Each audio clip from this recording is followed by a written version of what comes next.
Welcome back for day 22 of our Lent readings for 2025 as we continue to look at the Psalms. And today we're moving one psalm on from yesterday. We're at Psalm 96. Sing to the Lord a new song. Sing to the Lord, all the earth. Sing to the Lord, praise his name. Proclaim his salvation day after day. Declare his glory among the nations, his marvellous deeds among all peoples. For great is the Lord, and most worthy of praise. He is to be feared above all gods.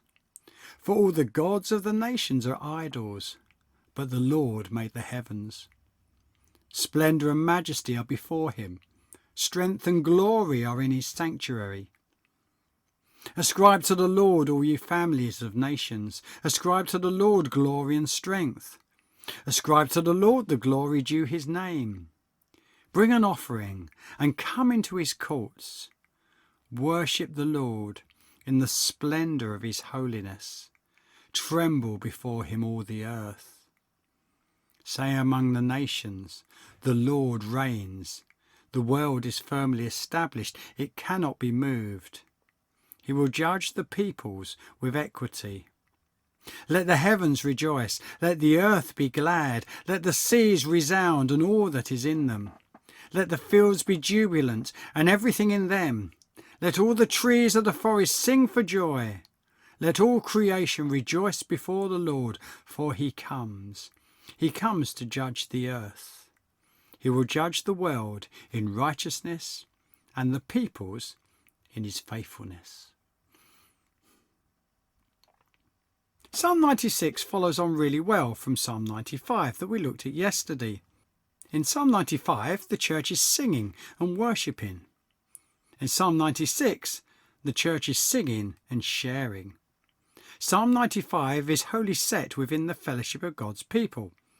In Psalm 96, the church is still singing, but then moves out to give a call to the nations to come and bring praise to the glorious name of the Lord.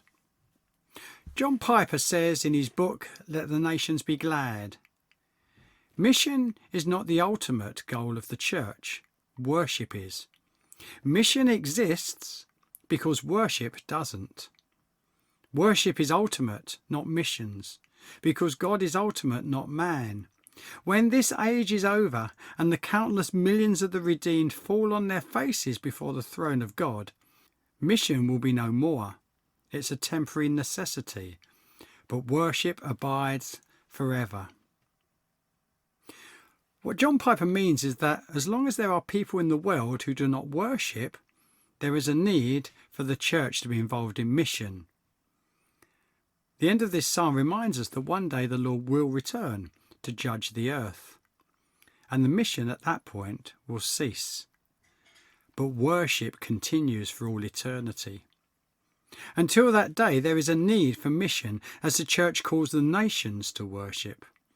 Sometimes it seems to me that there can appear a change in attitude with some believers as they move from calling fellow believers to worship to calling the nations to worship. In the church, the focus on worship is about rejoicing in the glory of God. But outside the church, the message seems to lose its joy and become more characterized by what God's people are against than what they are for. We can seem at times to be against joy rather than for it. We have a glorious message to proclaim, a message of hope, a message of love, a message of salvation, so full of grace and mercy to a world that so desperately needs to hear it. It's a tragedy if God's people appear to the world as joyless, just going around with a frown. Remember, what we have to share is supposed to be good news.